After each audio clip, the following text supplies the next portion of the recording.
yung tandem ninyo at nagustuhan ng maraming tao, wala pa ba kayong usapan ni Roel na yung parang niligawan ka niya? Wala naman.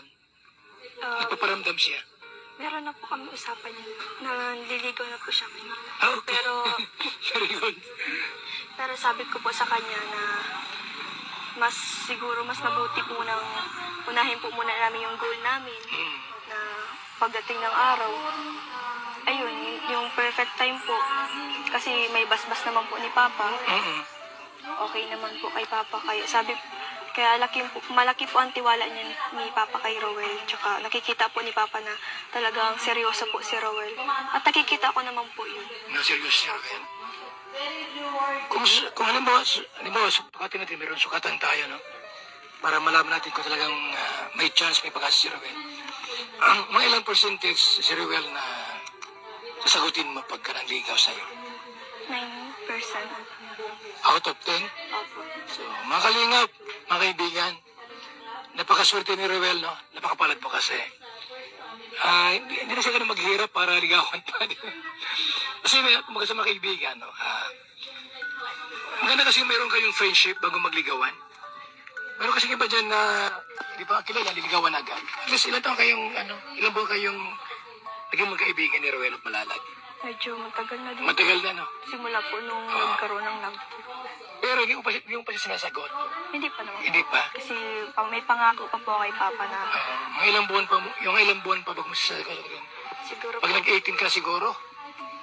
Siguro po, hindi ko din po alam. Baka sanagot mo na. Hindi po. Tumakalingap, si Rachel po kasama natin ngayon.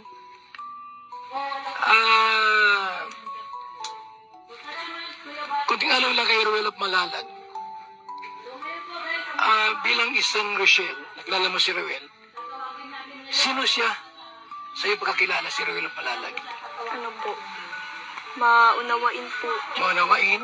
Tsaka napaka-supportive po. Tapos, very supportive. Okay. Loyal. Loyal? Opo. Sigurado ka loyal? Sa Sure? pagkakaano ko lang po loyal siya. Joke lang po mga kaibigan. Ano pa? Tsaka ano po na sobrang maintindihin po maasikaso. Sa anong paraan? Kapag kaya ko naman po, sasandukan ako. Okay. Sobrang maasikaso po niya. Sa bahay ninyo o sa ibang bahay? Sa bahay po, minsan Okay. sa ibang Minsan, bahay siya ang nagsasandok na. Opo. Kahit kaya ko naman. So, ano pa, yung mga bagay kay Roel na nagustuhan mo sa kanya? Family-oriented po. Okay. Hindi kayo pinabayaan sa lahat ng pangangailangan mo? Hindi naman. Financially, hindi kayo niya pabayaan? Hindi naman po. May panahon ba na tiyatanong niya, Roel, ang tawag ka, ano? Huwag may pira ka pa? May time na gano'n? Hindi naman po. Ano yung mga tanong niya na malaman na wala ka ng pera?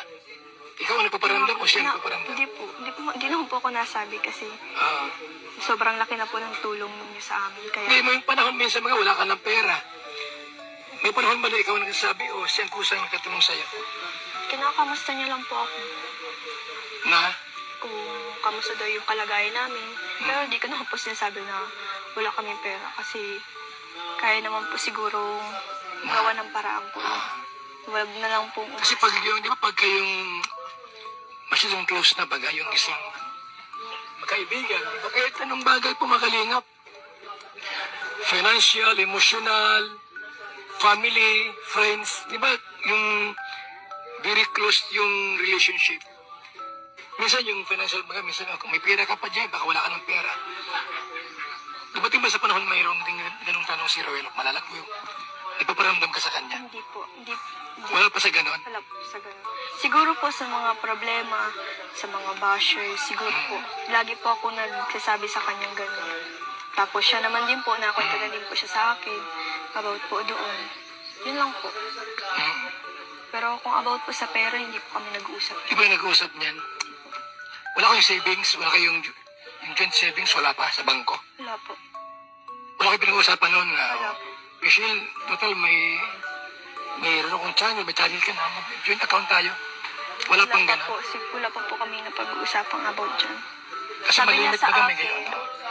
siya na daw po ang bahalang siya na daw po muna ang bahalang asikasuhin po yung sa future. Tapos ako daw po mag-focus lang daw po ako sa pag-aaral at Okay, sa very pamilya good. ko po. So alam mo na si Ruel kumuha ng lote. Opo. Sinabi niya po yun sa akin at Sabi sa akin, sa inyong dalawa na yun.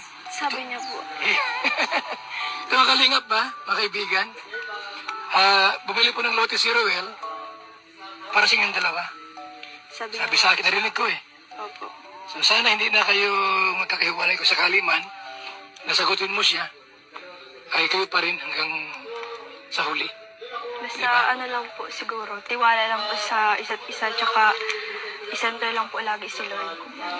Alam mo kalingap, noon ako binata pa, sabi sa akin ni Ate in the Vlogs, Kuya Bal, magtawas ka naman, mabawang kinikilay mo.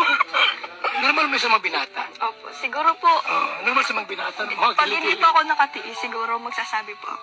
Ganun. Hindi, wala masama doon kasi iba magsabi. Oo nga po, kaya nga Diba? po, ang mas masama po kung sa iba pang manggaling, nakakaya totoo po yan. sobra.